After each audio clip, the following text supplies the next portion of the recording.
Is there any sound? 1, 2, 3, 4. Sound is happening.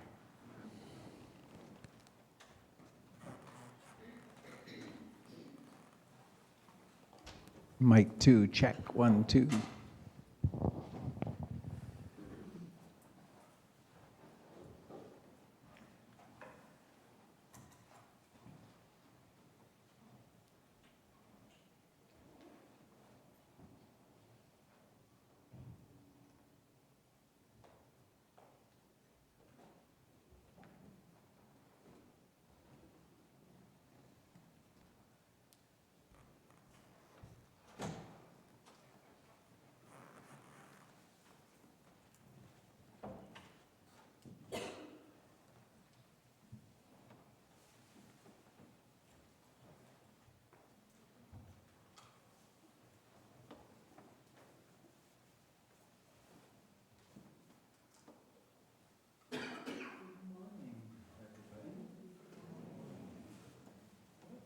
There, that'll be louder.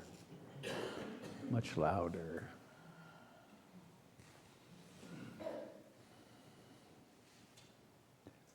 So we have a dilemma.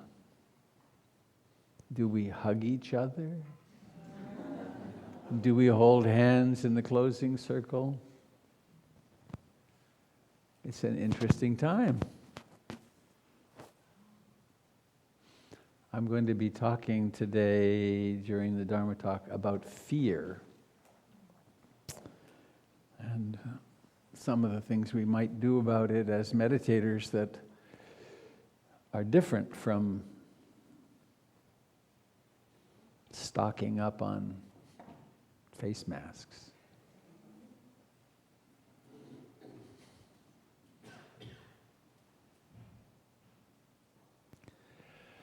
Is anybody here for the first time that wasn't in the first time group? Here you are. Good. I do an introduction once a month, and it doesn't matter if you missed it. But you can come another time. It's a helpful thing. So welcome.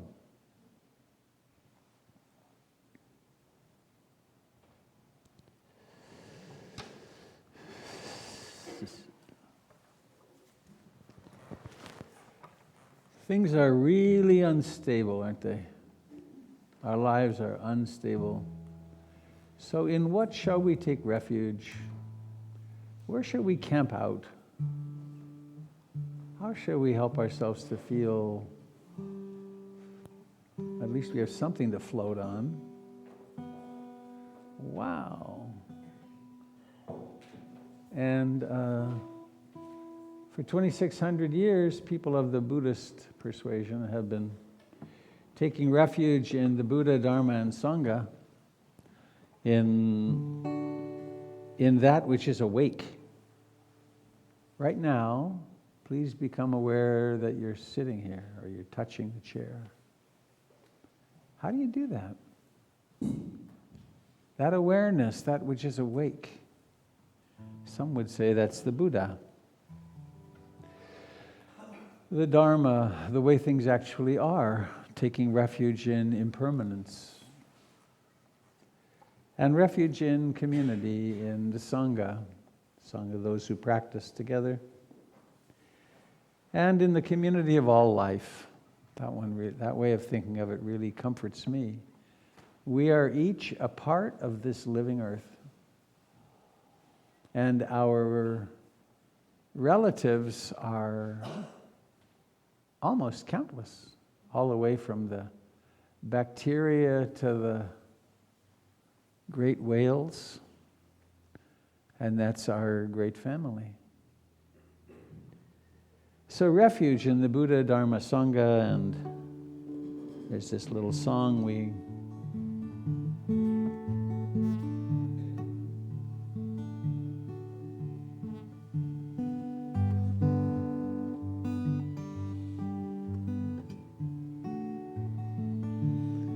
sing together, and it's harmonious and quite beautiful. I take refuge in the Buddha, the one who shows me the way in this life.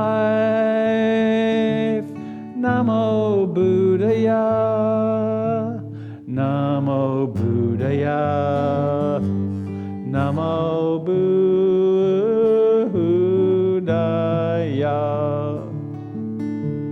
I take refuge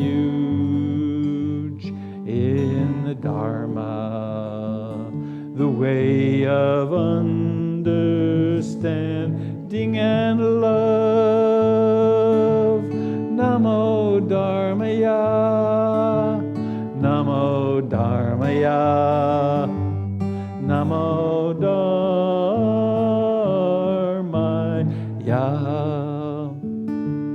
I take refuge in the Sangha, the community of mindful harmony.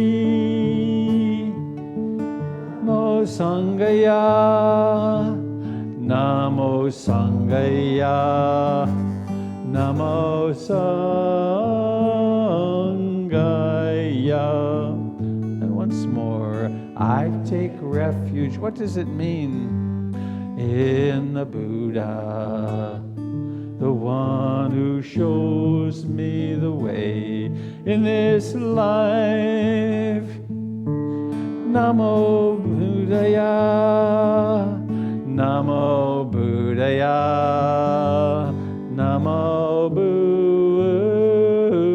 Buddhaya. I take refuge in the Dharma, the way of understanding and love. Namo Dharmaya, Namo Dharmaya, Namo Dharmaya.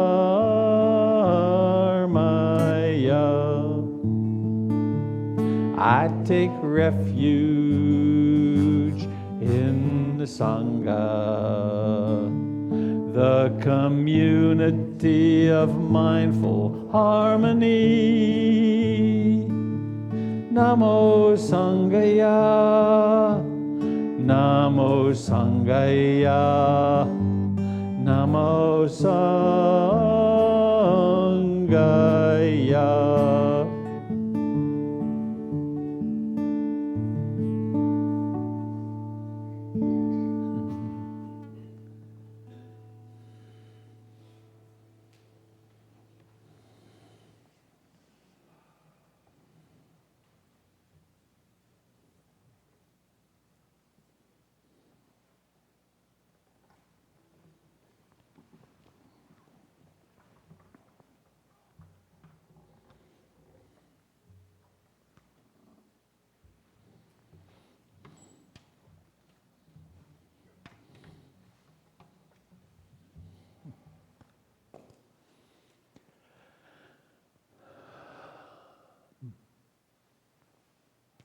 Hello to those of you joining us out there on the internet. Hello from foggy Portland, Oregon.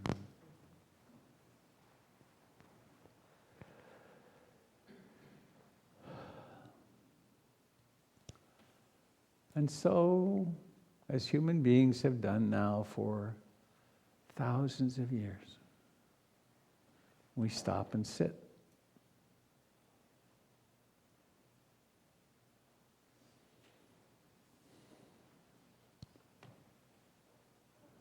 We bring our bodies and minds, inseparable as they are, to this place where we're sitting right now.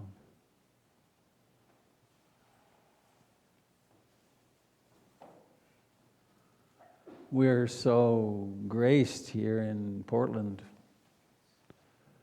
that we have this building. Soon after we got the building, we had a visit from Ajahn Liam, who was the successor to Ajahn Chah, great Thai forest masters. And he sat here, and there were 3 monks on either side of him, and I asked him if he would bless the center. And he said, the center's already blessing you. It protects you from the rain and the wind and the sun. You have everything you need to practice deeply. So that's us. We have everything we need.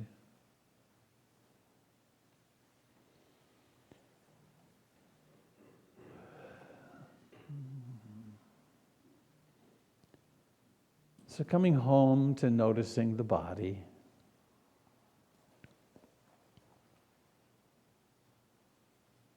It is magnificently, profoundly alive.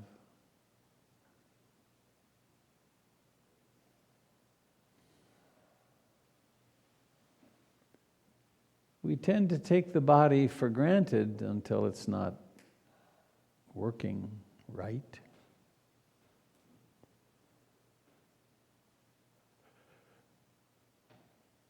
But right now we can come home and bring awareness to life, to notice the life in your hands,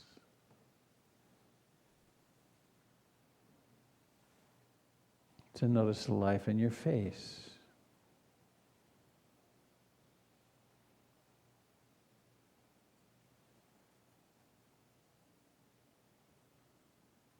To notice the life in your feet.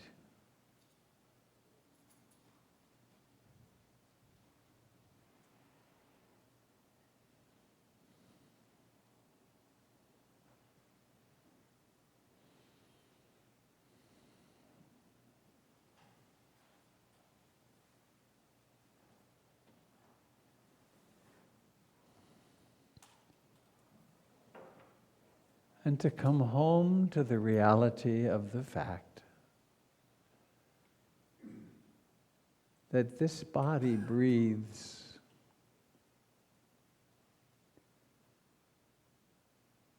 From that first moment when your mother could no longer breathe for you, and you took that first gasping breath, till now, and until you take that last sigh of outbreath when you die.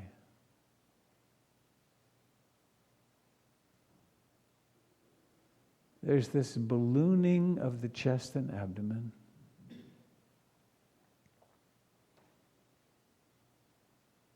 And then the collapse.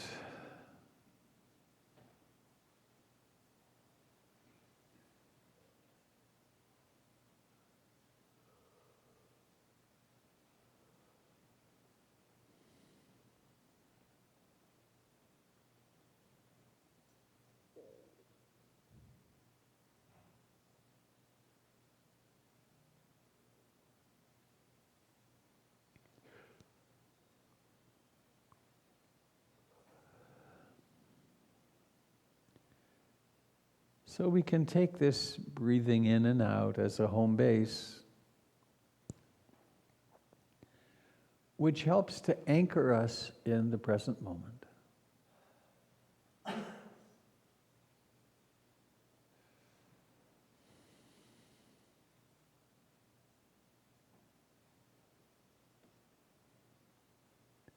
And then we notice when the mind wanders off,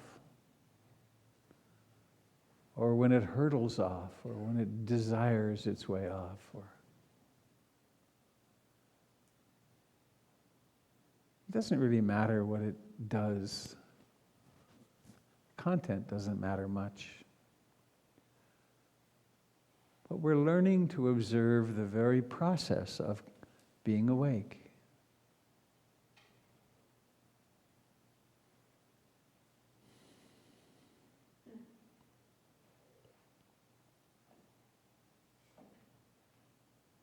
Be here with this breathing in and out. Wake up to the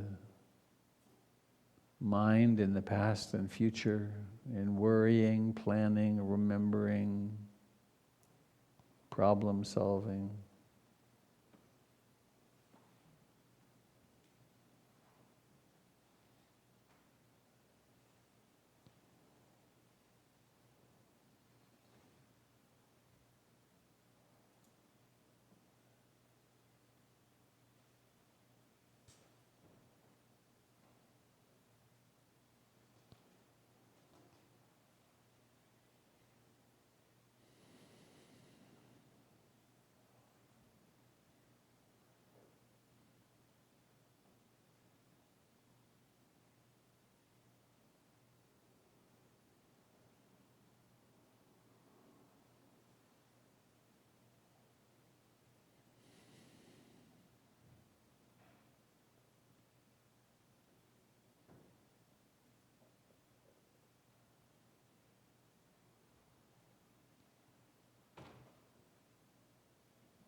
it does take a certain gentle, persistent effort.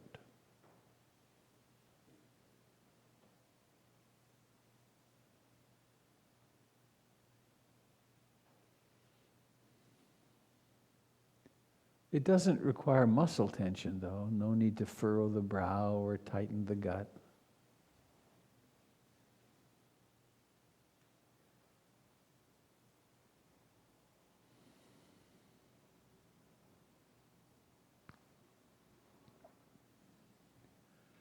Sitting like this will reveal your inner experience.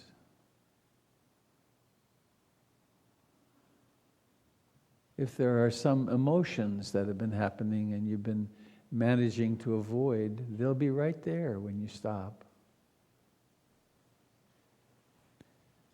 If there are thoughts, maybe obsessive thoughts or worries, they'll be right there.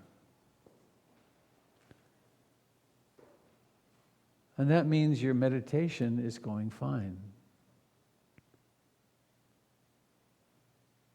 Because it's really about awakening to what's true.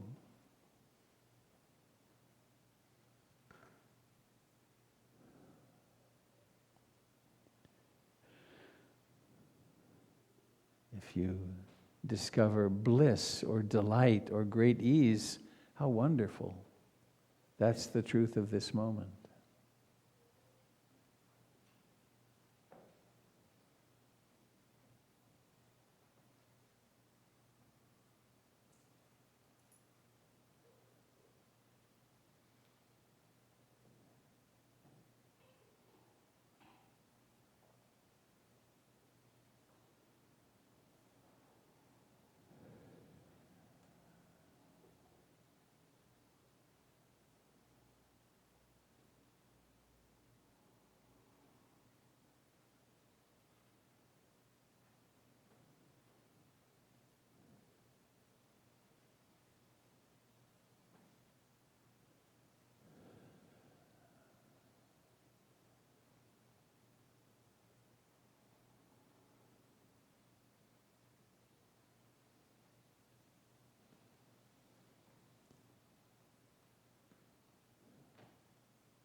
Sometimes people use helpful strategies like noting.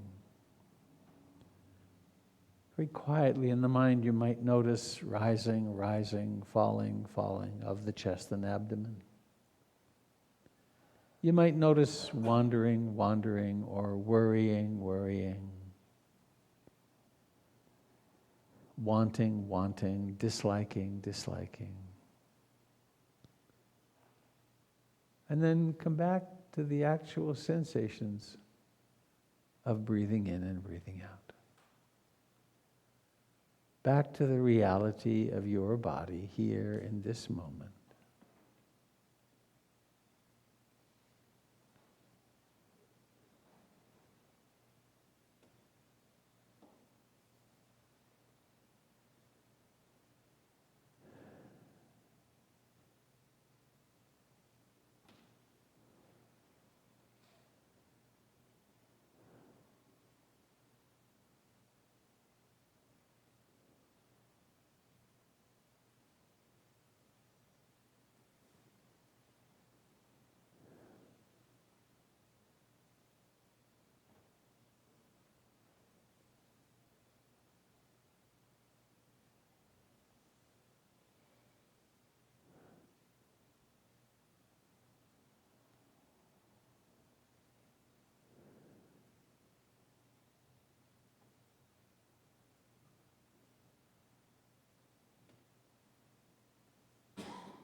please notice if there's any harshness,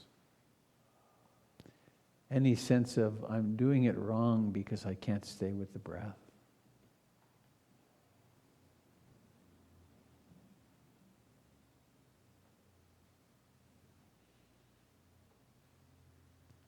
There's a little intention phrase that I often say when I sit down to practice.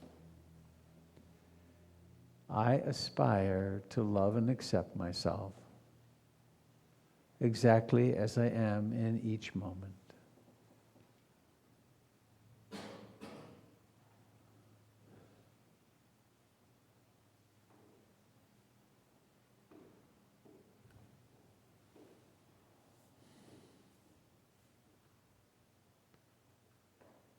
So really noticing with great curiosity, how is this moment?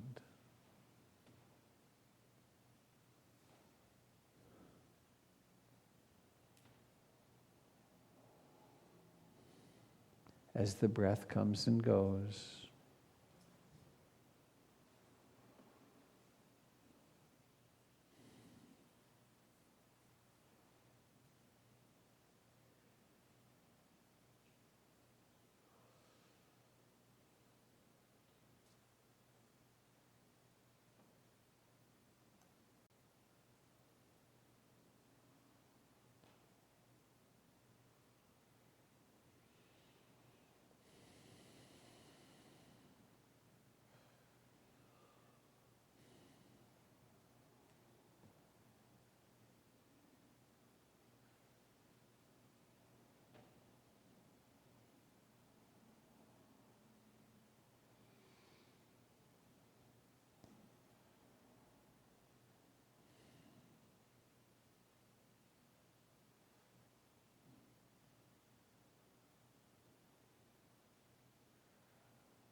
How loving, how compassionate, how kind can you be with yourself? As you do this, what could for many be a radical act, to cease questing after satisfaction externally,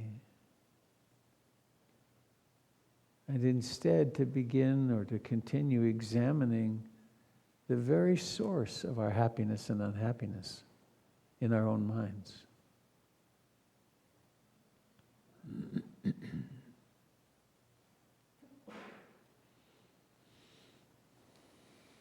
In our own hearts, really.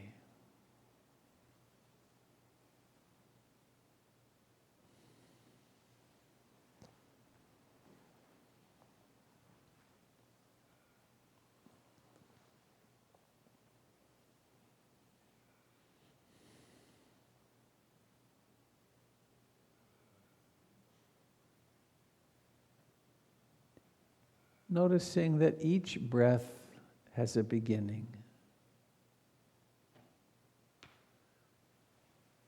It's like every single experience of our lifetime. It begins. And then the breath expands the chest and abdomen and comes to fullness. And then it begins to decline, and then it declines, and then it disappears. How intimate can you be with this breathing in and breathing out? How intimate dare you be?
We're generally not used to sitting still for even a short time like this.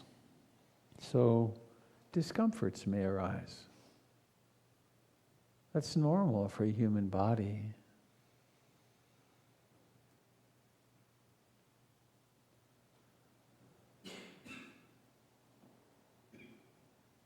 So you can notice the discomfort, the disliking. It's crucial that we learn to be kind, compassionate observers of pain, because we have so much of it.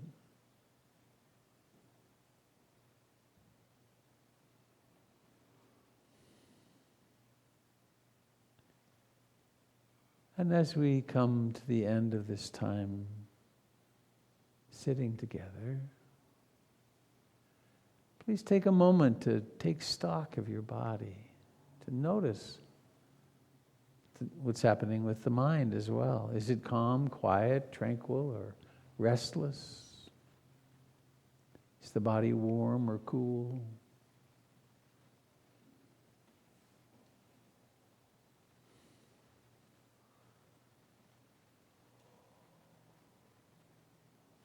Notice the life in your hands.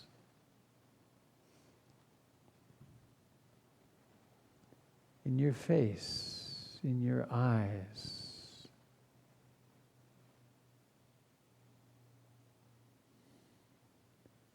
And then noticing the command that's necessary to let the eyes open. Let that happen. Let them open. Be aware of seeing. We take it very for granted, but it isn't there, and then we open the eyes and bam, there are objects. Familiar objects. Sometimes.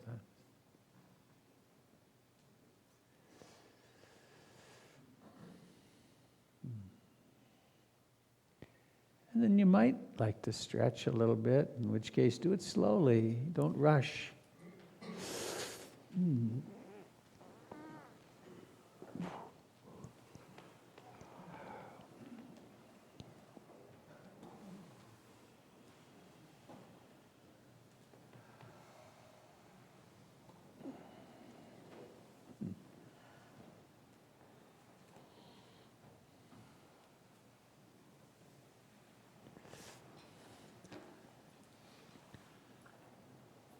I'd like to say speak for just a moment about sitting posture. If your sitting itself is causing you pain, find a different way to sit. If you're sitting on the floor, zafus, those dense cushions, if your knees are up, put a couple of cushions underneath your knees. I've known people, myself being one of them, who struggled for years, that there was always so much pain in my knees. And then I injured one of them really badly, so they fixed that. And I discovered that all the older teachers were sitting on chairs. And actually, in the Tibetan Buddhist iconography, Maitreya, the Buddha Maitreya, the next Buddha, has been portrayed for hundreds of years sitting in a chair, interestingly. So there's nothing particularly spiritual about sitting cross-legged. I know that's a heresy in some circles. I mean, and if you're not holding your fingers exactly right, you can never get enlightened. But that's really just custom. So, we have Jim Dalton here, who is still capable of moving around.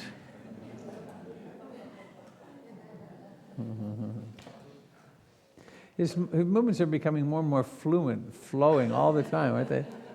He used to be jerky, but now he's really got the... It's funny, I can't say the word jerky without feeling bad. This is a little loose. Come on, go in there. My father, bless his heart, he was great in many ways, but he was not great in this way. When he was critical of me, he would call me a jerk. And that word, even today, when I said it just before, it was like, I kind of cringe. It's like, ugh. The conditionings go long, don't they? So my fluid, mellifluous friend, please take the helm here. I'll turn it off.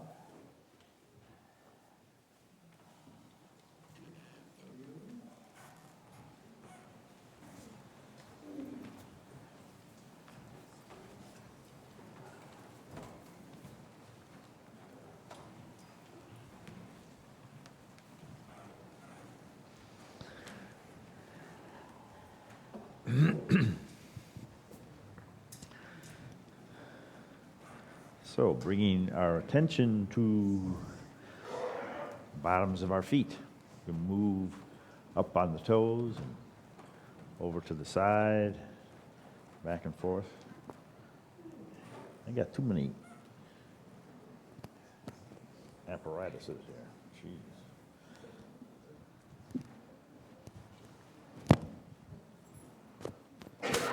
Okay.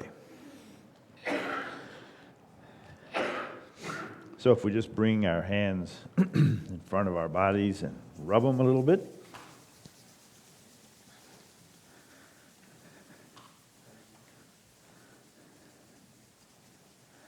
And then just separate them by, I don't know, the size of a chi ball, whatever that is for you. And open your hands as you breathe in, and close them as you breathe out. Open, and then sink as you breathe out.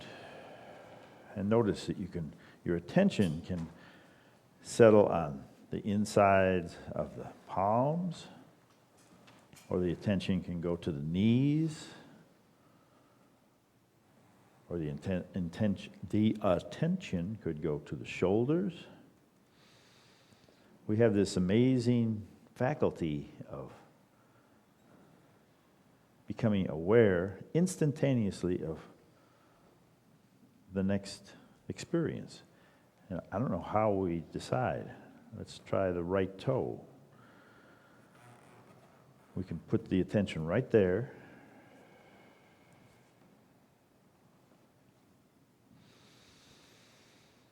Move it to the left shoulder.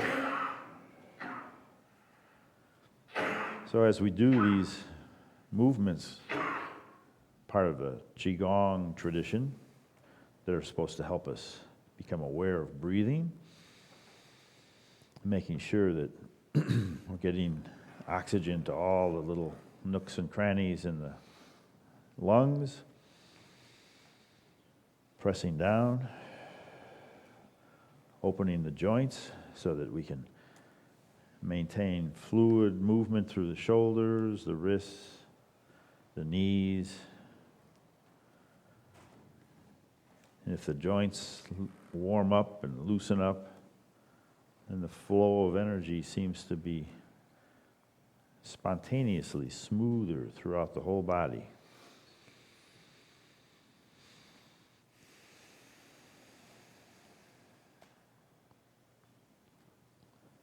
And all of this is intended to have health benefits, but it's also a field for practice, mindfulness of the body. What are the predominant sensations as we lift and sink? Where does the awareness go? Lifting and opening. Some mornings, one joint or another might be stiffer than the others, or might be released and really pleasant.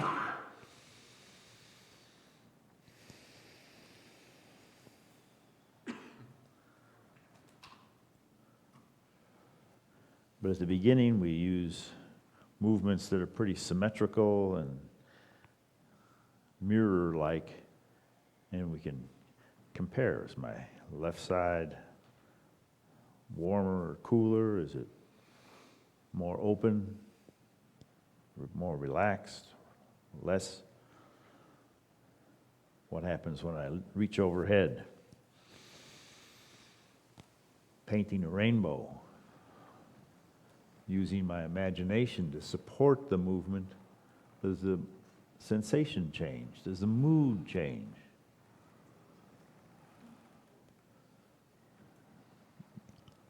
The purpose is not necessarily to become more tuned into the body, although that does happen. But it's also to see the relationships between sensations in the body and then moods. Thoughts of rainbows, and then sinking, that thought dissipates, and a new thought. Rising, separating clouds. What's the mood of that kind of thinking and feeling in the body, kind of moving, separating?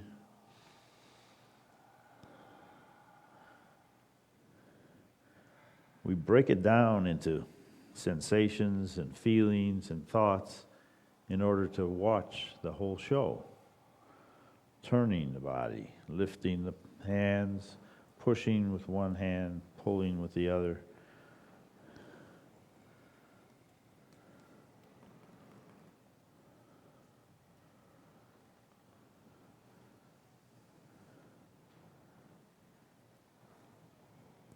the movement can become more steady and perhaps more enjoyable if you picture an axis moving from the top of your head down to the floor between your heels.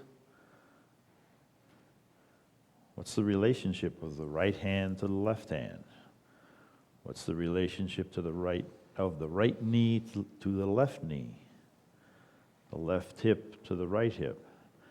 When you picture that axis, you have a reference point to feel the push and pull. Then releasing again, turning. What's the mobility in the shoulders today?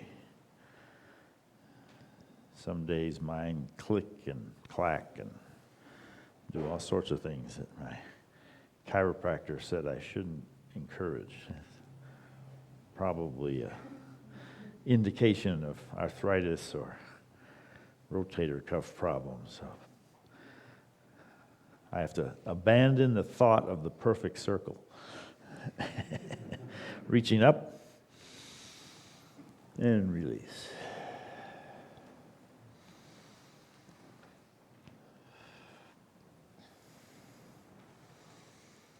And these rhythms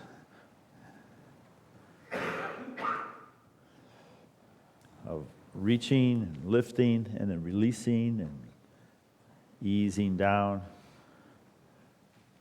It's constant change, but it's the same body. It's the same awareness. Awareness of the lifting. Awareness of the moon out the window over here. Gazing at the moon.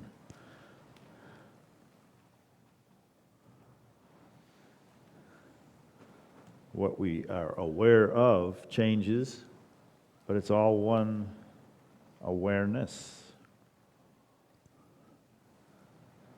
Focused in this direction. At ease in that direction, it drops that and picks up another. Different position, pushing the open to the corner.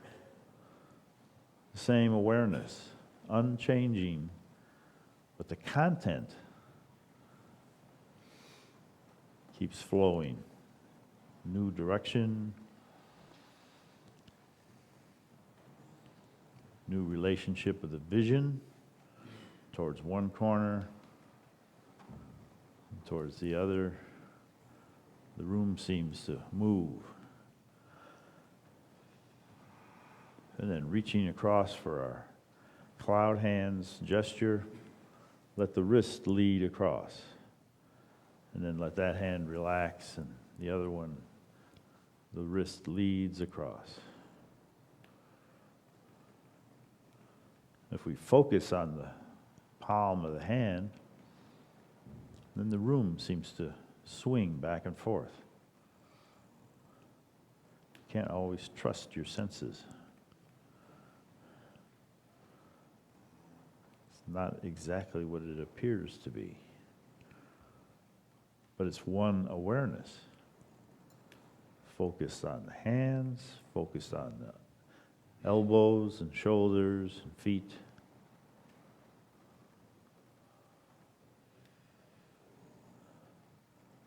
And then we can become a little more dynamic and reach, splash in the sea and rock back, lifting the toe, feeling the weight shift. What does that mean? It means there's an engagement of one leg and then engagement with the other leg. You can feel the differences. Turning. Reaching down, there's an engagement. Rocking back. Different sensations. One awareness. Awareness of something called weight shift. Turning, riding the waves.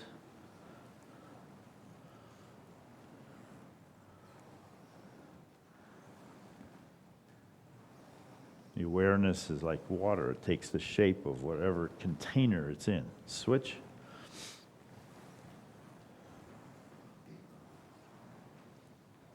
Hearing, feeling, reaching, rocking back, turning, opening the palms to the sky, turning the palms over. Feel the twist from the tips of the fingers to the shoulders.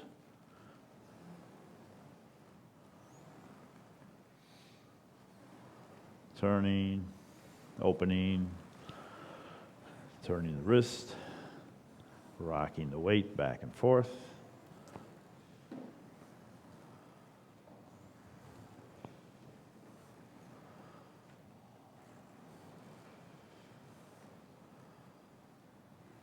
And coming back to the center. Just feeling the stillness for a second.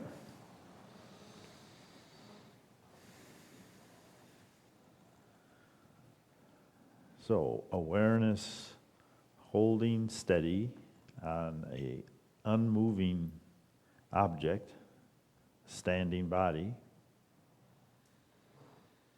What's the mood of that stillness?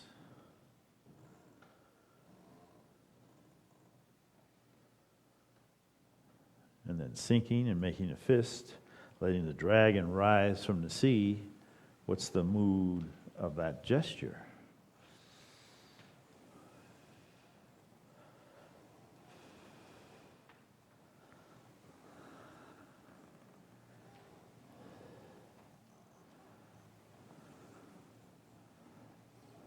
Spread our wings, go up on the toes, and fly with the cranes. The way we think about things changes the way we feel, changes the mood.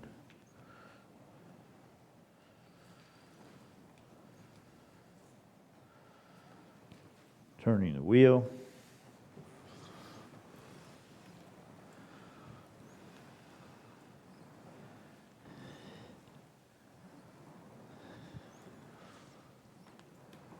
Changing direction.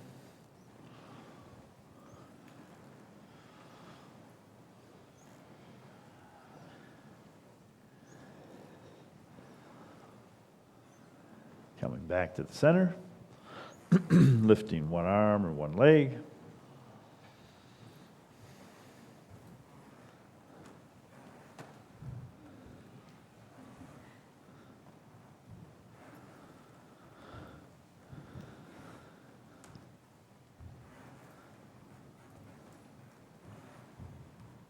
And then getting centered.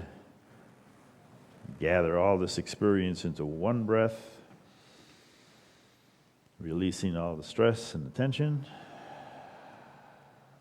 New energy in.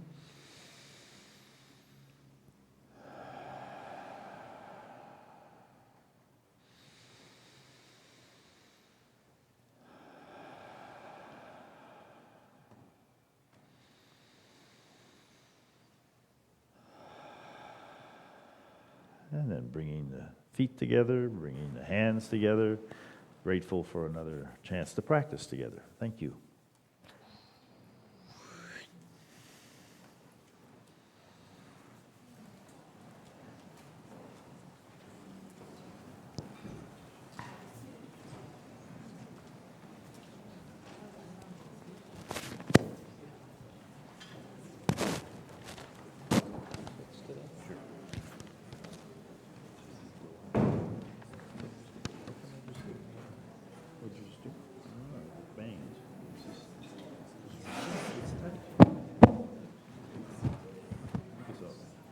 All right. Good morning, Sangha. For those of you who don't know, my name is Avi. I'm community coordinator here.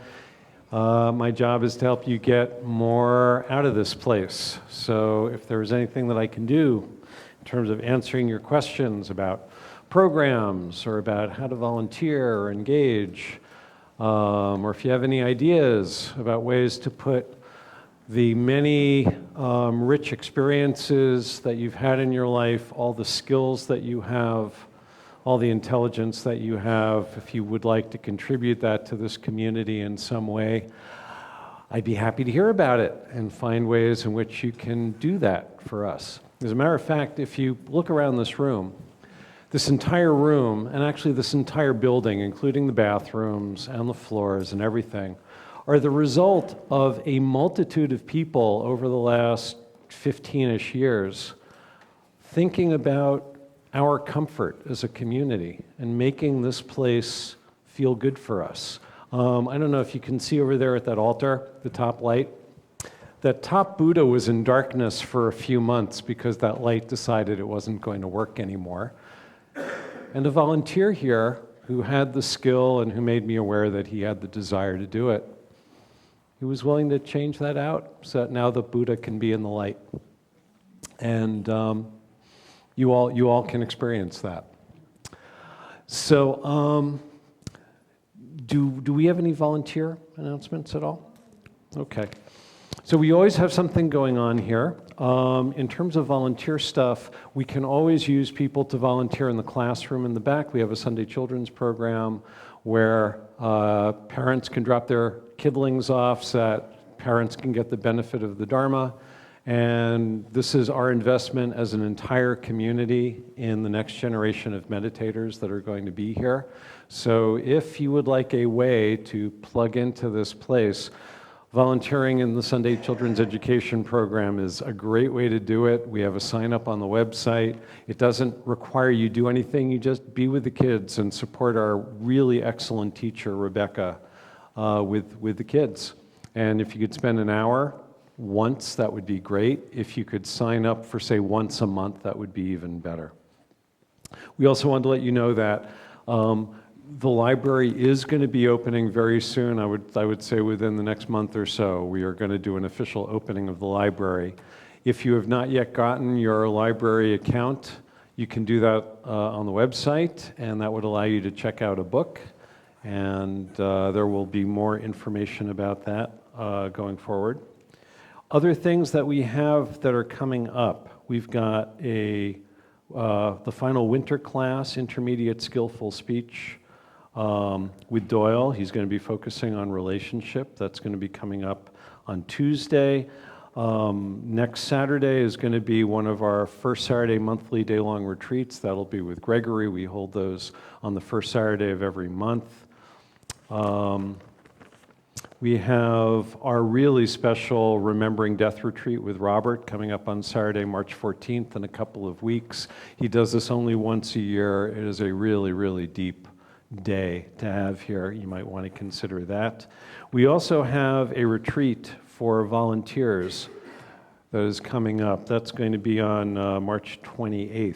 If you are a volunteer, we would love to have you spend a day with Robert in gratitude for your service. If you are not a volunteer and you would like to participate, by all means, see Ipsia, one of our volunteer coordinators, or me, and we would love to get you volunteering. And then there is a bunch of other things that are coming up. It's all on the website. Thank you all so much for being here. Blessings on your day.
A very brief word from our sponsor.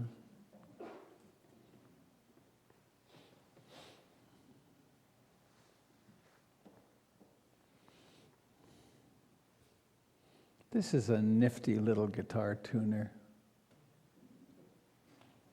I tried to play the guitar 25 years ago, and I either didn't know of these or they didn't exist.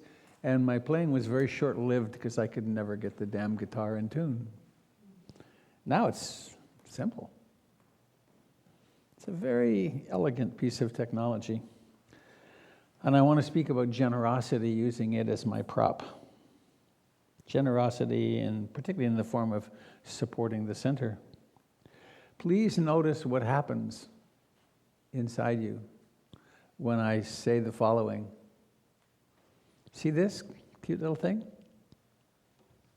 It's mine. A chasm opens, right? I'm going to build a wall here, in fact, a big wall. And it's mine. Versus, well, if you really need it, I'd certainly lend it to you. And if you really need it, you can have it.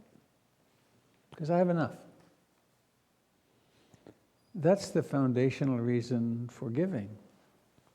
We give because it feels so good. And the more we practice generosity, the more we feel comfortable in it.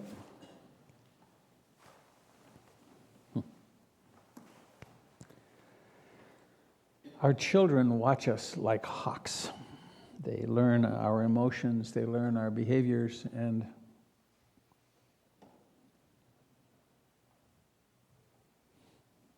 I had the same experience with both of my kids when they, I don't know what age they were, but I have always, speaking of living in the lap of luxury, I have since, my son is 36, since 32 years, with one little gap, I've always had a hot tub.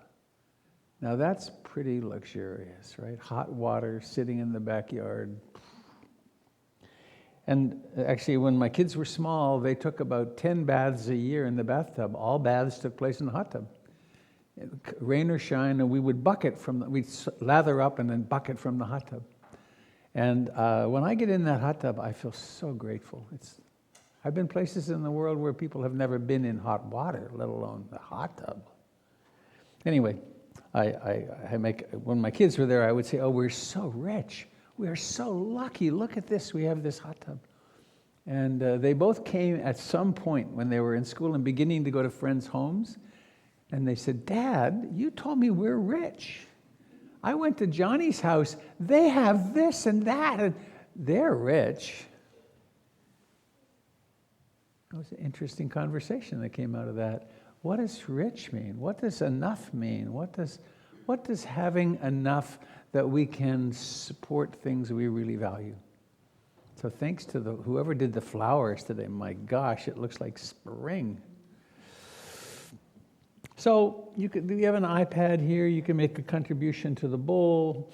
You can go online to the stewardship circle and make a monthly contribution, which is really the most helpful thing. And one way to think about it is that if we did it like a yoga studio and each visit was worthy of $15, we'd be floating in money. We'd have so much money, we would know what to do with it. But, so anyway, that's there. Important. I was looking for a different poem, but this one popped up, so I'm going to share it with you. It's so good. Done begging in a rundown village, I make my way home between green boulders. Late sun hides behind western mountains. Pale moon glints on the stream before me. I wade in, wash my feet, climb onto a flat rock, light incense and meditate. After all, I can't spend my whole life doing nothing.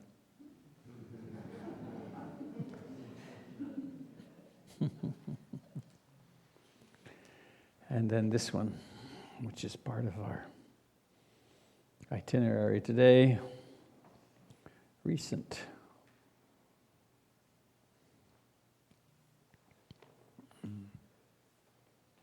Alan Watts. That was Ryokan, the previous one, a Japanese Zen master.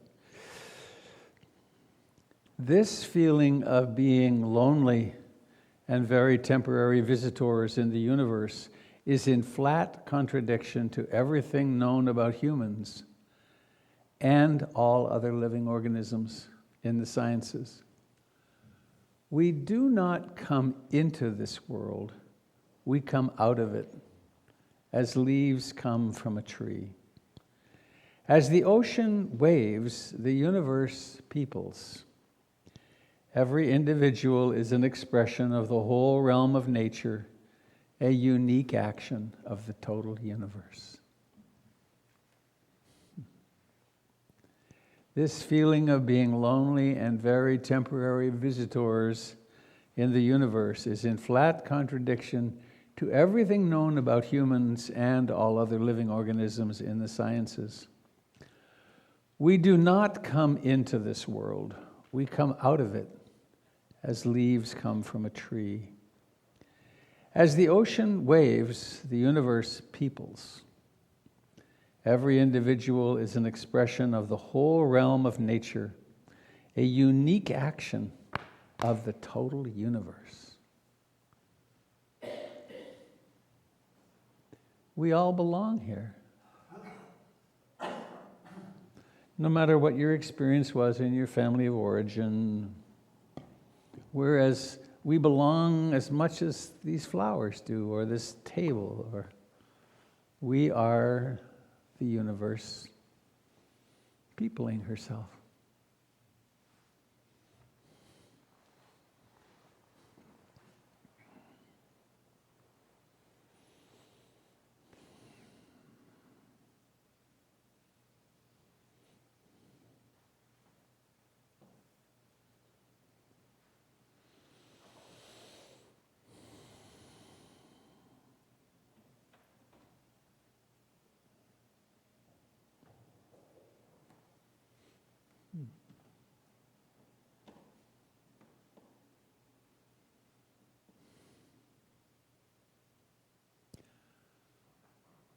The magnitude of what we're doing here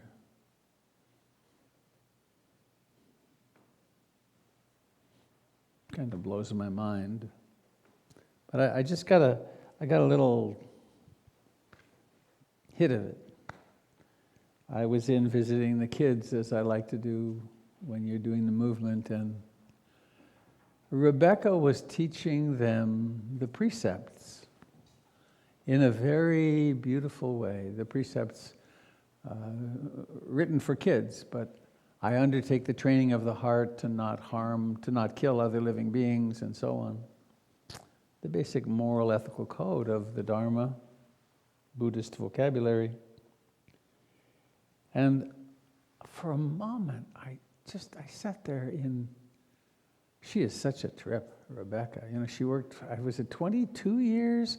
She was kindergarten to second grade. She did that in the California school system. And now she's here. It's amazing. I get a little teary. I think, God, I'd like to go back to being in kindergarten with her as my teacher. You remember that? Say, oh, Miss so-and-so. It's wonderful. Well, particularly when there's a little neglect at home. And then there's this goddess who actually pays attention. Woo. She's doing that in there right now. But anyway, she was teaching the precepts, and it struck me. She's laying the foundation for a lifetime with these kids. I mean, we're so vulnerable. We're so prone to programming. And these little morality stories that she's telling and asking them, what word would you put for skillful speaking? Someone said, please. Good word.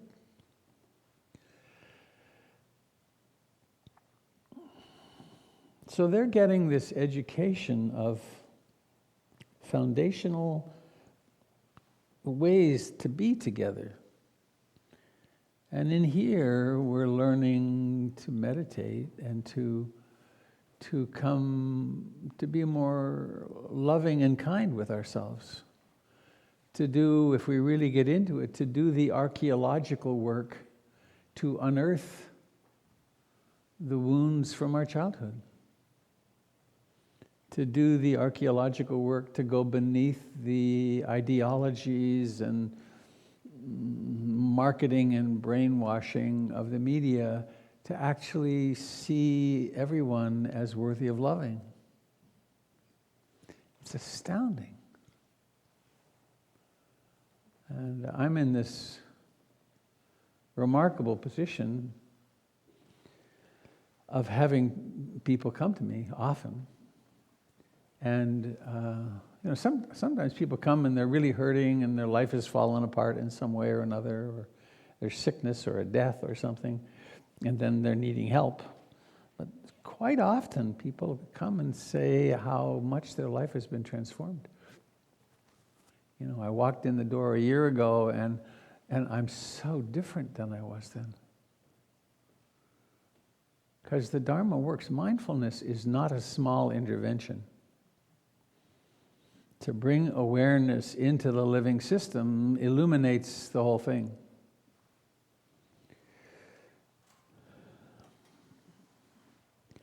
So I want to talk about fear a little bit today.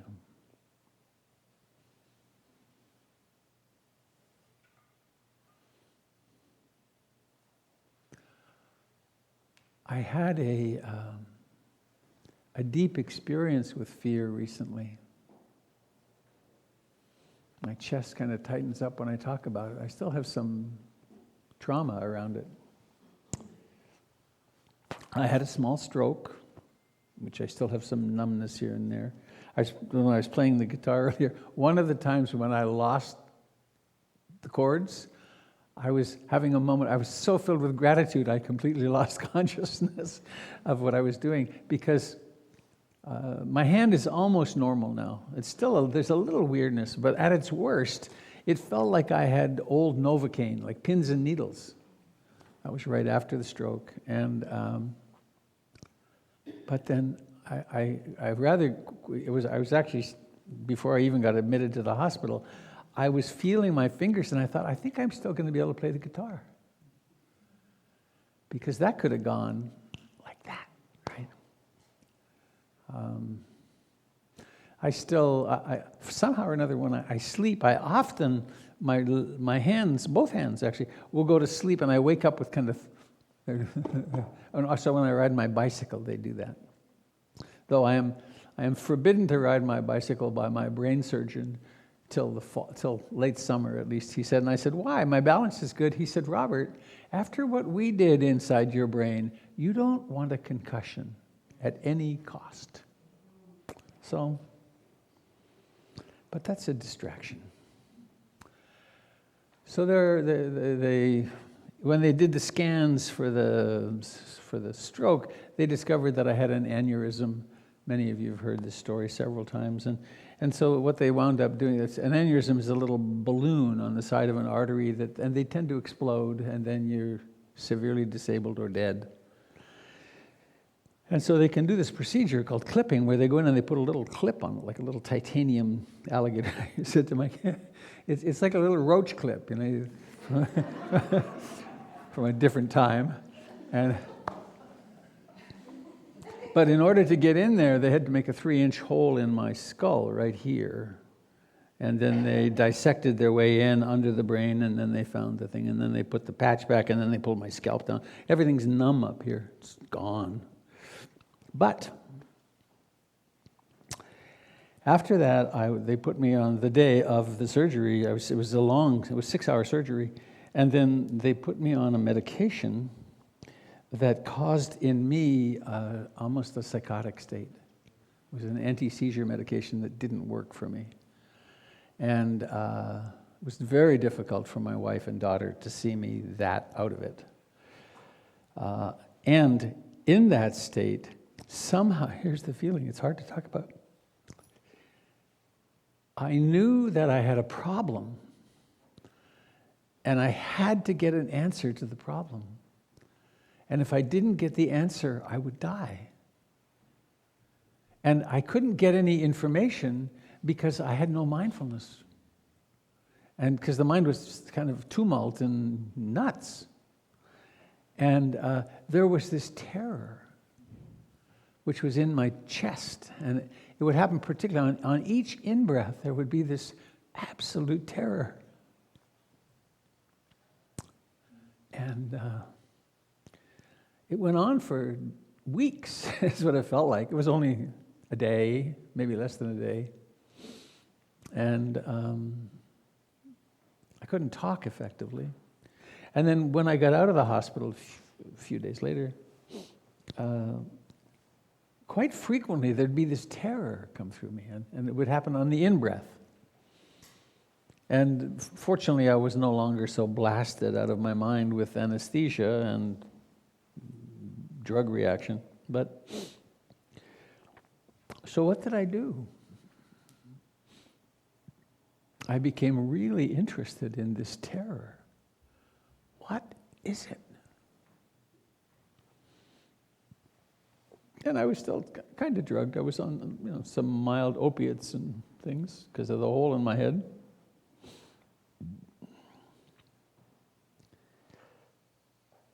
So there was a lot of time, and I couldn't do anything else. I couldn't read, I could just be there with myself.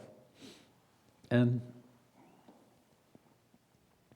it got clearer and clearer that there was terror, fear. What is this? And a lot of emotion attached to it. And then over time, it's diminished. I talked with my friend Don McEachern, with whom I teach a couple of times a year in Canada.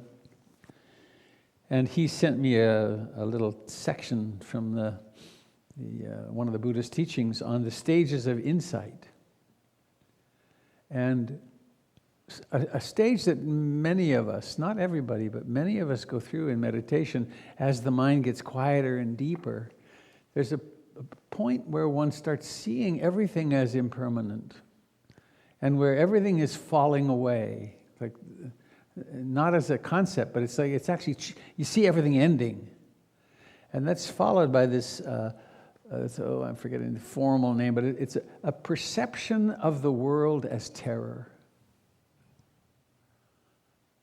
When the delusion that we have that something could last is brilliantly illuminated, then there's a sense of, and it was partly that. It was very helpful for him to remind me, because I've known that before. But how fortunate I was and am, and you are, to know what to do when you fall into terror or fear. This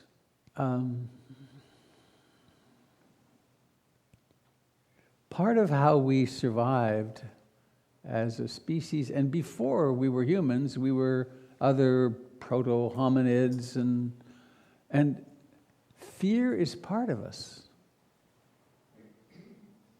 Fear is part of what keeps us alive. That, we hear that snapping in the woods and we turn toward it. And so it's a very natural part of our being, and without it we wouldn't survive as individuals or as a species. And I've noticed something different about the last, I don't know if it's since the surgery or not. Maybe it was here before. When I'm at my street, traffic has picked up so much. And I need to, in my street, it's a garden home, narrow little street with ditches on either side. And there's a lot of traffic. And so I have to choose my moment and then really get out there and get in traffic. Or when I'm walking across that street. And something's clarified that I'm quite alert. And part of how I'm quite alert is that there's an image in mind of what it would be like to not make it.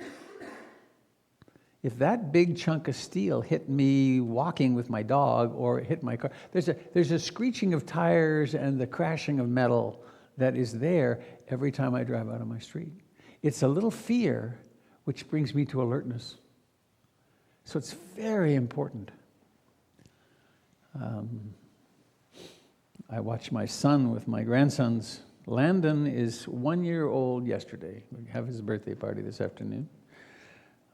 I watch him in parental fear, kind of juiced up parental fear as we do here in our culture, because we all have this terror that someone's going to steal our children, since that was promulgated on us. Anyway, it's important that we be afraid sometimes. And our fears are being played mightily by the media and by politicians and our friends. I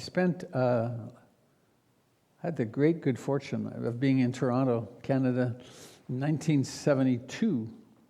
And Marshall McLuhan, how many of you remember Marshall McLuhan? Only the gray old ones.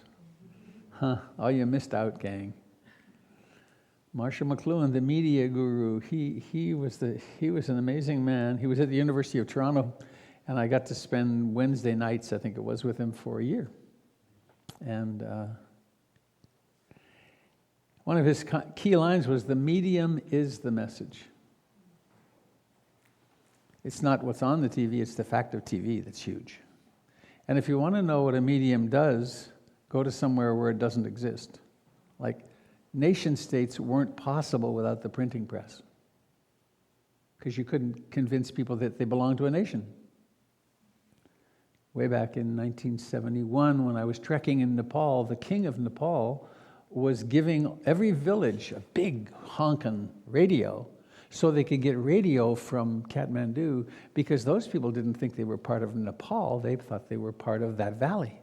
They hadn't created a greater identity. So,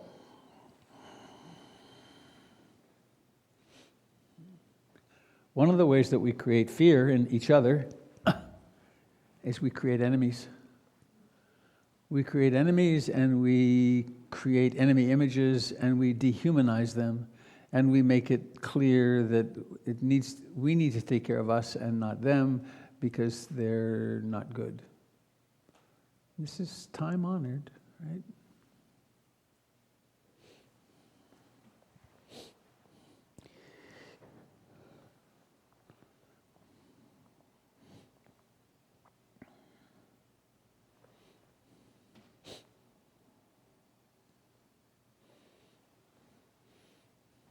There's a connection there that I can't find. Maybe it'll come if I go this other way.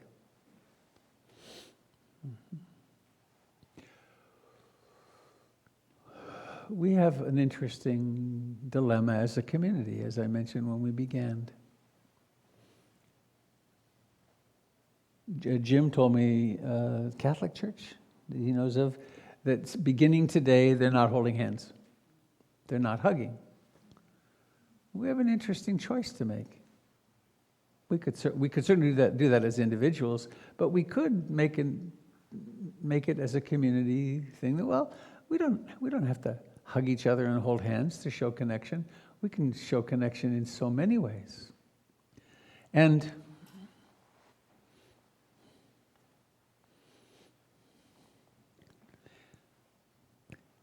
it could be that one or two or a handful of us in this room already have the coronavirus.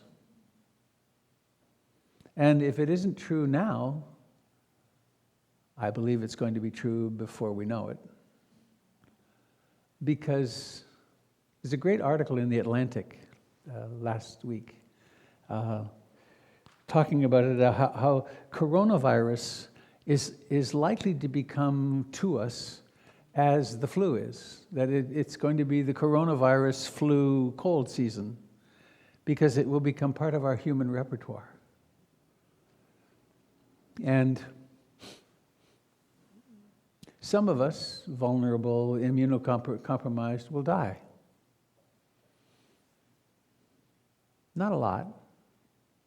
Most of us will hardly show symptoms, interestingly. But it's frightening, isn't it? Because we don't know. And so what I wanted to talk about today is, what do we do in the face of the fear? Do we rush out to stock up and prepare? What do we tell our children? They got a dilemma in Lake Oswego at that elementary school. What are they going to do Monday morning? Are they going to close the school?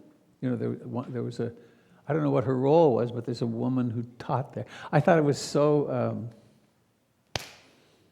I laughed out loud, actually. On last Thursday, Avi had on our to-do list, that Gregory and he and I met, what preparation should we do for the coronavirus? And I said, oh man, who knows? It may not get here for a long time. And the next day, Clackamas County. It's like, right on.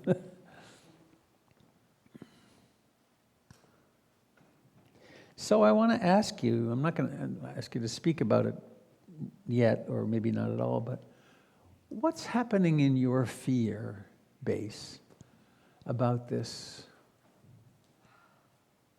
thing, this event? Oh, I remember the connection with Marshall McLuhan. He had the New York Times one day. You remember when the New York Times was 2 inches thick? And he said, let me point out the structure of a newspaper. And he proceeded to show us the first 3 pages. He said, this is the bad news. It is intended to frighten you. And this, the advertising section, is the good news. And it's intended to make you feel better by buying something. It's still the same with the media. The purpose of the media, they are not in the information distribution business. They are in the product selling business. Their customers are corporations that want us to buy stuff. And the more they can scare us, the more we'll buy. And I really like it when I tune into the media and realize, what's their purpose? Their purpose is play this for the dramatic music. I don't know how it is in Europe now, but when I've been in Europe, the news is so different. Look at this, and then none of that. It's people speaking about the news. Quite interesting. So, back to my point. How frightened are you? Are you taking precautions?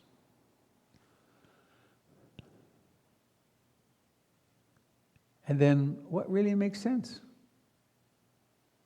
I did get this from the CDC, Centers for Disease Control, which I think was helpful. Come on now. Did it copy over here? Oh, iCloud. Grumpy. Huh. Here it is, I got it here. Maybe. Oh, well. Basically, it really makes sense to wash our hands a lot. Get your flu shot if you didn't get it yet. Because the system doesn't need you in the hospital with the flu. Masks don't seem to do much. And then, what will we do? One of the things we talked a little bit about here at PIMC, if we're told, don't do large gatherings, we won't do large gatherings. We'll still have at least this meeting, and maybe I thought the other teachers might like to do it too. We'll just broadcast them for whatever time that takes. But the point I really want to emphasize is, let's be aware of our personal experience of fear. I know it was very oddly comforting to me to read that Atlantic article and to get it that it's quite probable that there is no way to not be exposed to this in the next few months, the next year or two, that we're all going to be exposed to it. We can't hide. And a small percentage of us will get really sick and die. And here's that sadness.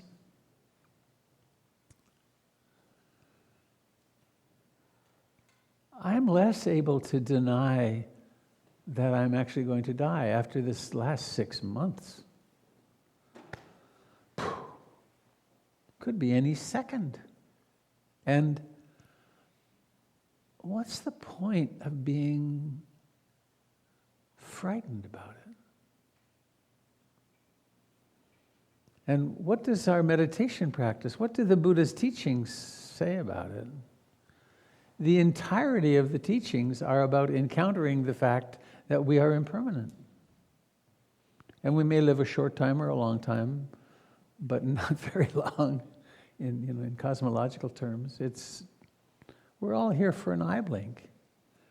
And so there's so much fear as we try to create something stable, something that'll last, where our loved ones will last forever and so on, and we won't. So I don't know whether I don't want to judge it, but when I read that, I thought, maybe I'm old. I'm 72. I'm not immunocompromised, but I have lung stuff, asthma, and maybe it could be my turn when this comes. Now, I could go, oh no, I've got to hide, or I could say, well, that'll be interesting.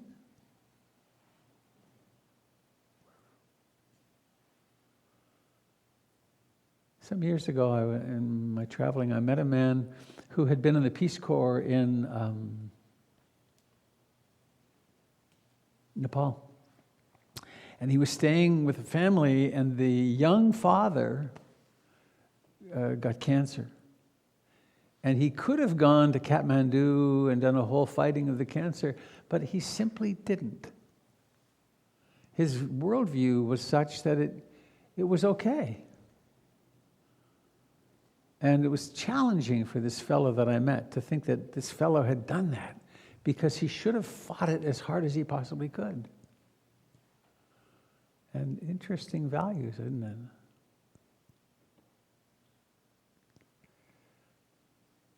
So again, coming back to my intention today, let's pause and experience fear.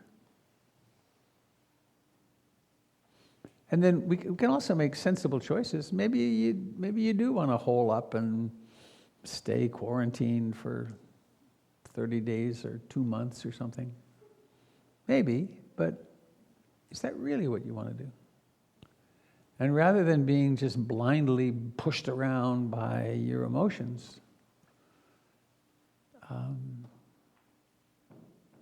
quietly noticing, there's fear. And facing this fear now consciously will help us with so many moments of fear, because they're all around us all the time.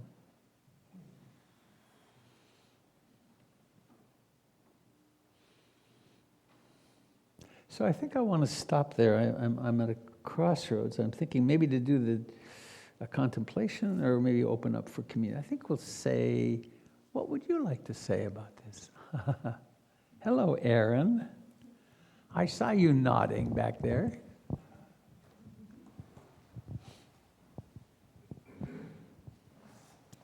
Can I out you?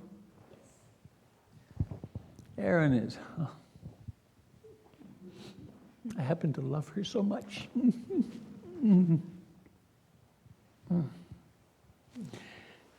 Erin's on the front lines. She's an ER doc and a deep meditator and very loving, compassionate human being.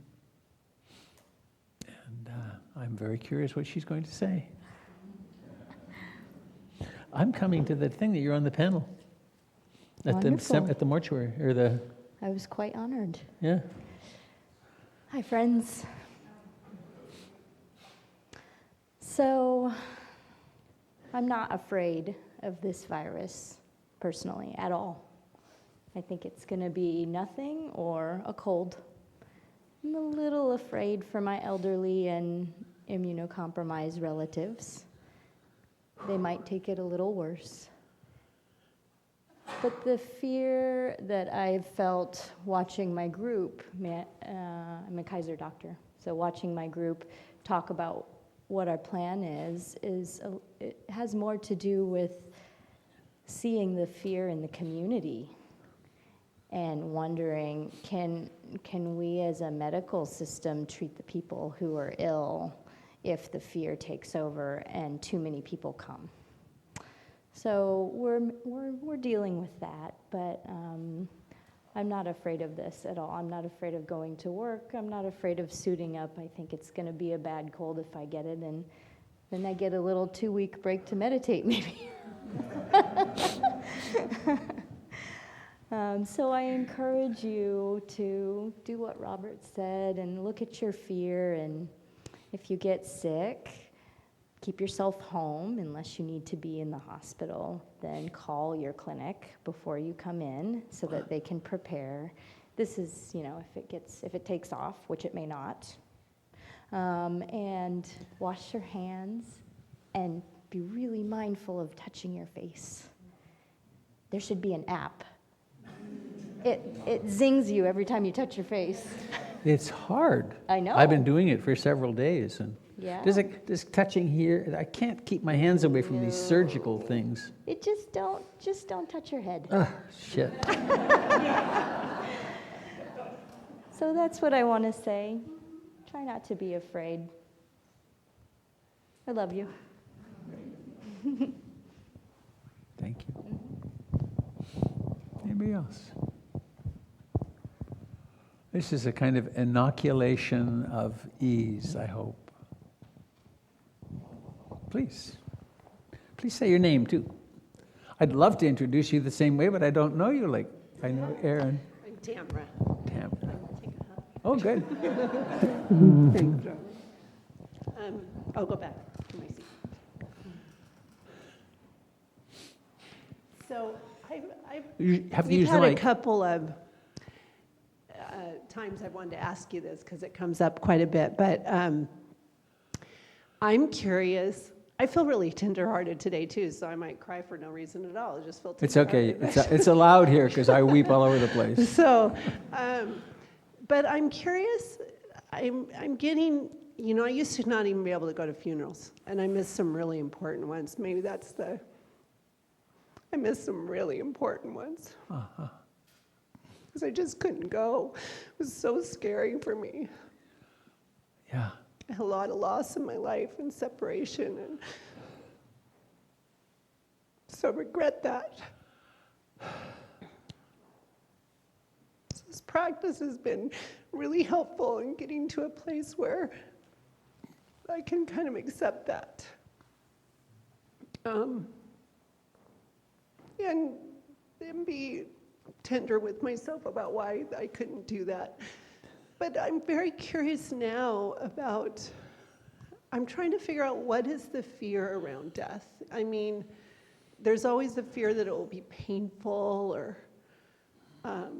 watching suffering around it. And I've kind of, even I have animals I'm facing now that they are getting old and they're going to die, and having to talk with my daughter about that, and that's a reality. One right now has been diagnosed with something, and I've had to even tell the vet, look, I'm not doing all this stuff that you throw at me. I wouldn't even do it for myself anymore. I believe that. I don't know if I'd be faced with it, if that would change. But I'm curious, in your teaching and being with people, is it more the fear of that you're going to lose what's here and the connection to what you know, or more the fear that I don't know what's on the other side of it. And I swing between those two things. Like, what will they do? And if I'm not here to manage all this stuff, and what will they do? And then I'm really actually afraid of, because I don't know if I just turn back into a nothingness, or if there's another life and I'll come back in that one and really not enjoy it, or what it is, you know. So I'm just curious what you hear the masses sort of saying that you sit with.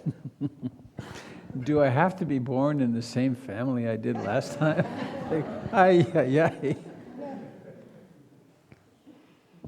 You know, the Mormon faith believes that if there's certain ceremonies that are done, and if you do those ceremonies, you get to be with your family of origin forever. I was raised Mormon. You were. It seems like a hell state. I'm here now. It's a hell state. Like, no! I think it's all of the above. It's whatever we think about. It's all of the above, and it is built into us, though, that we go through somebody training and we become somebody. I've never worked with death with small children, but I've worked around people who've worked with small children. And children up to around age 4.5 or 5, they don't struggle with death at all, because their self hasn't coalesced into being an identity that's going to lose something. They're still much more fluid than that. My parents stopped going to their friends' funerals because they didn't know how to grieve. They couldn't grieve. And so they drank more. They drank more and stayed home and didn't go. But it's a good advertising moment. There's a Saturday soon when I'm doing a workshop called Remembering Death.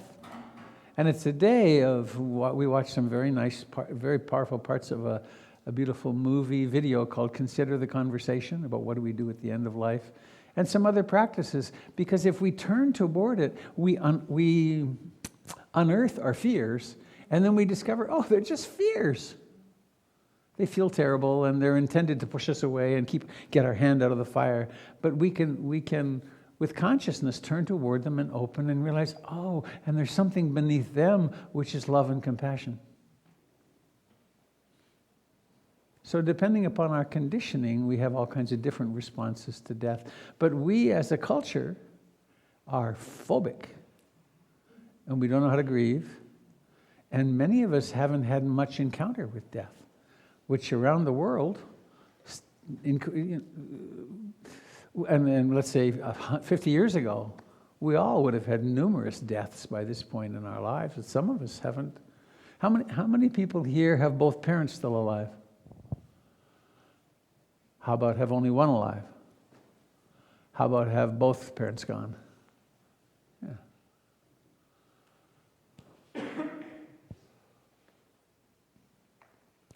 How many people here have lost a child? How about a spouse or partner? Pets?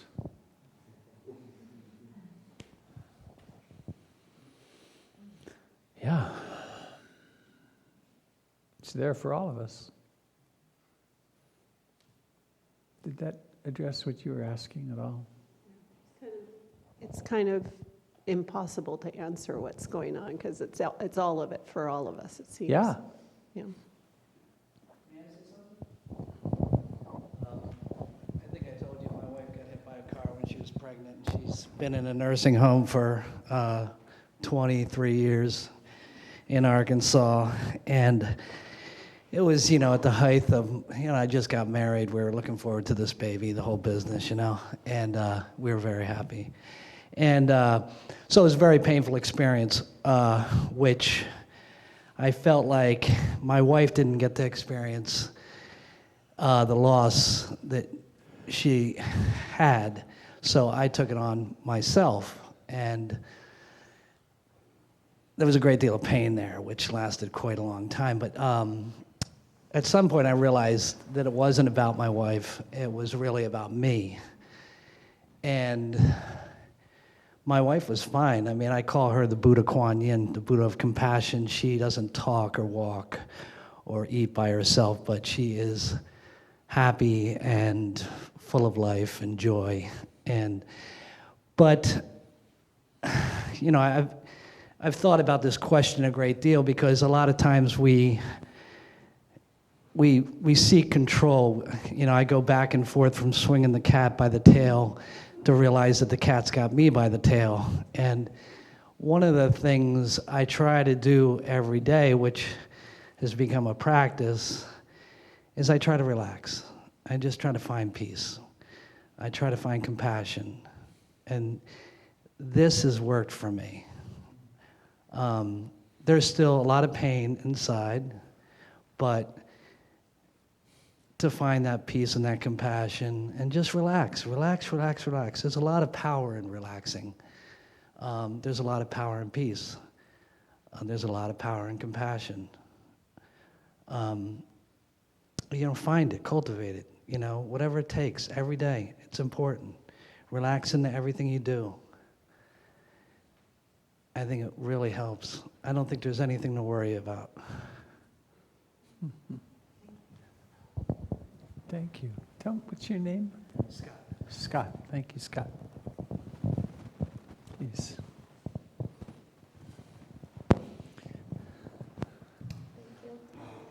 My name is Luba, and I'm a relative newcomer to Portland and to this community. I come from Los Angeles. I went to inside LA, and then I moved here. I've been living with chronic leukemia for a while. I am immunosuppressed, and my wife is freaking out because she's a doctor that I came here today. And I told her it's more important to me than the fear. I read the same article that you read. And my question is kind of related to what you were talking about. I'm not afraid to die. I've lived with it for a long time. My biggest fear is I have dementia in on my mother's side. My biggest fear is losing the peace that I have. I have plenty of peace. What do people do when they lose their mind, their ability to meditate? They don't lose the ability to breathe. Right. But how about the rest of it? Mm.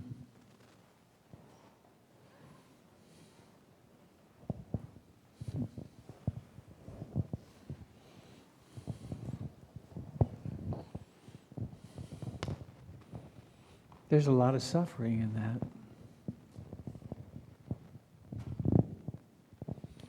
Ruth Dennison, whose picture's there, died at 92 or 93. Her last years were kind of difficult because dementia was really coming. It's a heresy to say it, but it was true. And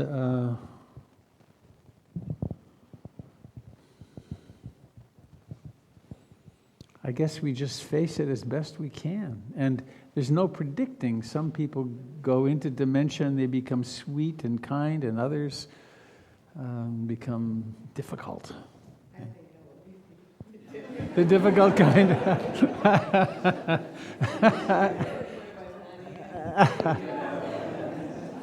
Yeah. Any way we cut it, there's dukkha. Very unsatisfactoriness, challenge. As Ruth put it, Dalink, there's always a leak in the canoe. And so most likely, unless it's quick, most likely our dying will have some serious suffering in it, and losing faculties. And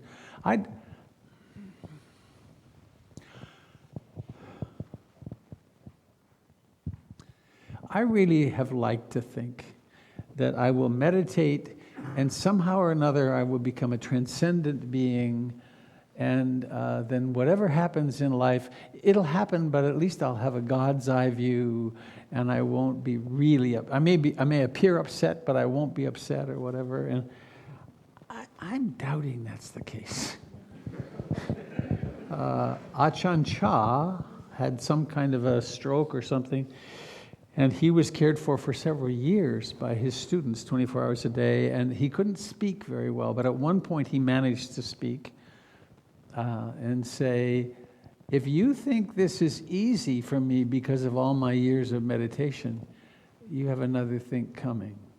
So even he, who was a profound, he affected the lives of millions of people with his teachings. But even for him, it was a challenging time. So I guess where I land is, well, I'll practice as best I can till then and prepare and surround myself with loving people and do my best. Human life is a challenge.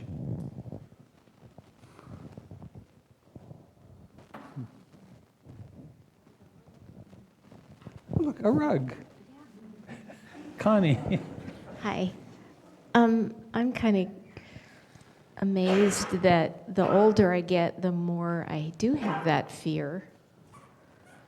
And I think it has to do with grasping. I notice when I hike now, I go down the mountain like an old lady. I'm afraid of falling. And this last winter when I went down to the desert, I fell. And it was just great. It was like I hit the rocks and I went, oh, I finally fell. And then I got up and I told my mind, you're fine. Put a little trauma oil on a few spots and kept on walking. And so I think that I do observe that I'm grasping. I can't keep hiking forever. You know, I'm going to have, something to keep me from being active and bike all over the city and do all the things that I do. And so I just have to keep going. Well, I'm just going to enjoy this hike and this day and know that it won't be forever. And it's okay to fall down. And perhaps both polarities are true. One is everything really is okay. And I'm frightened. And they both exist. I was reminded when someone was speaking, Ram Dass, who passed away recently, for a while he was in communication with a spirit being, Emmanuel, I think it was, and he, at one point, Emmanuel said, I have a message for people. Don't worry about dying, it's perfectly safe.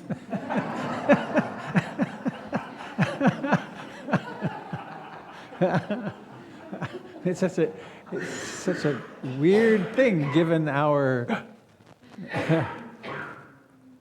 Oh, please, I think there's time for one more person before the kids appear. My name's Tina, and I've been a hospice social worker for 16 years, Whoa. and I know nothing.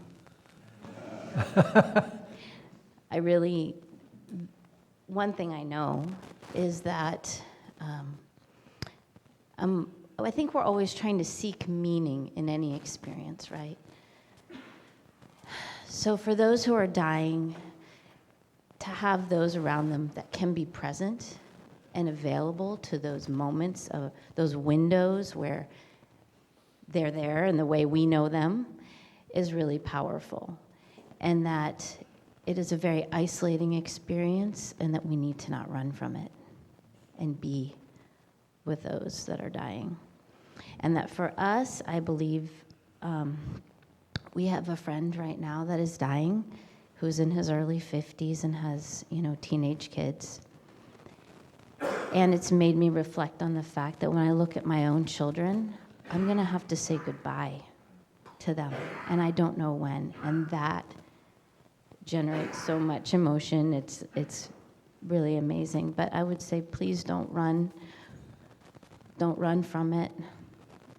People who are dying really need you, to be present, if you can. Yeah. Thank you. Tell me your name again. Tina. Tina.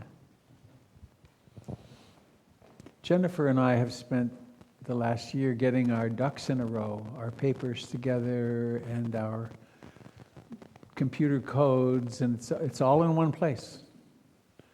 And there's a couple more pieces getting her name onto my business account so they don't have to go to probate.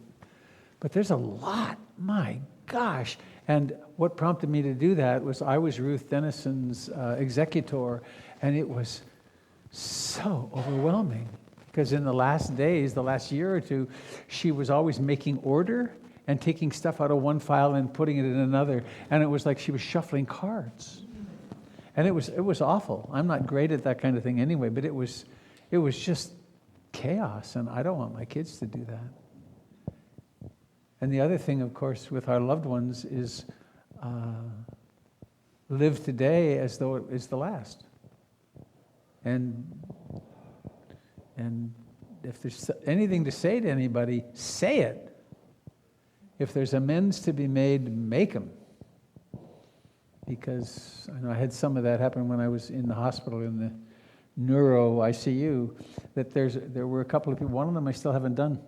I need to write a letter to somebody and apologize for something, and maybe I'll do it this afternoon before I go to get it done, because there I was, and I don't think it was a near-death experience, but it sure felt like it.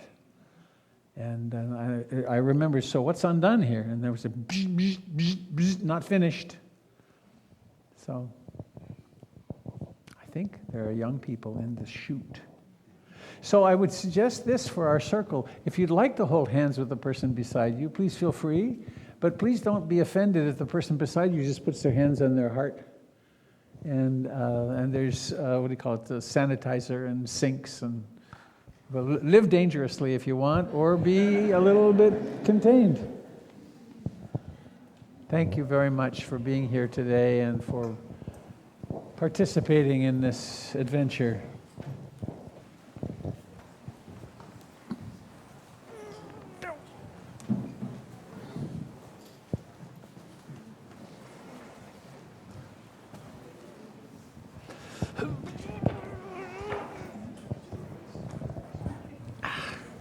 Hi. Oh, you have a sticker. Cool.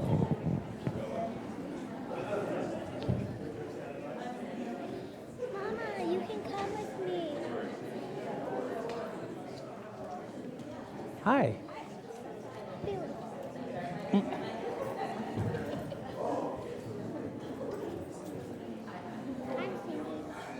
You're what? Okay. I'm bouncing.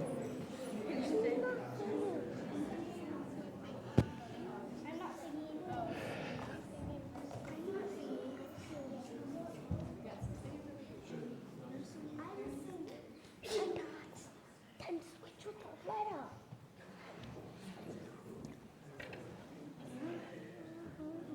Rebecca, would you come and sit with me, please? I just had a realization. If you will be my kindergarten teacher next time, I'd be willing to put up with the whole damn mess. Just even teenage. Oh, no, I'm not sure. Let me think about it. No, me neither. All right. I'm so grateful that you're here, though, and with our kiddos. You have 2 stickers now. Are those tears? They look like tears. No, they're not. All right. May I hold your hand? Yay. So, let's give the hand on the right a little squeeze.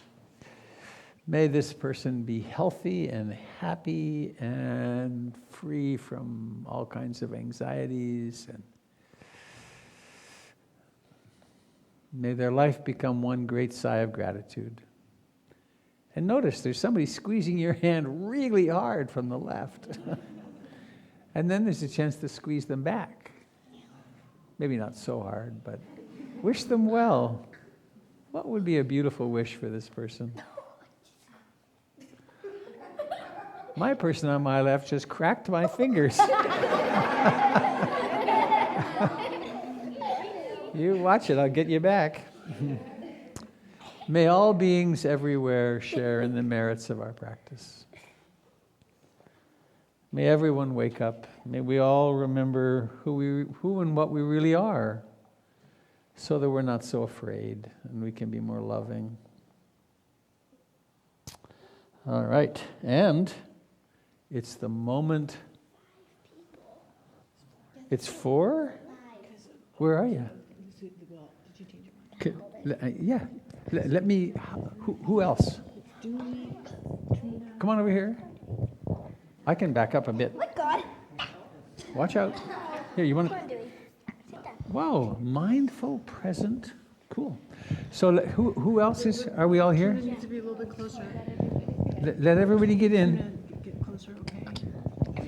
Come in close. Hang on. We can take our time and get this all together.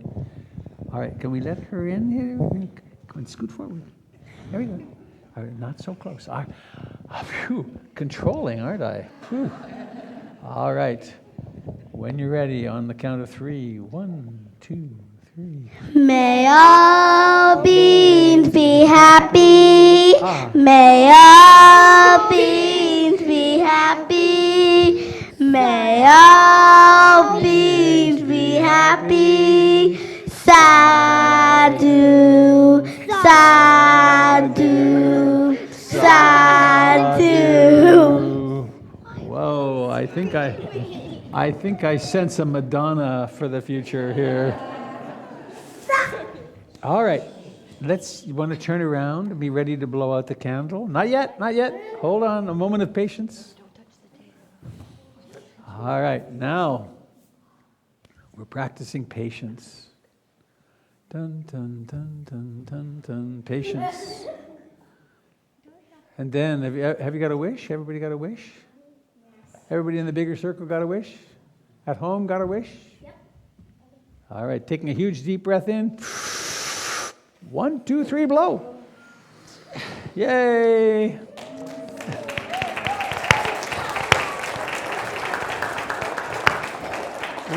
A thought. If you're not on the listserv, you can go to the PIMC website and see any announcements that we're doing about meetings and let's support one another.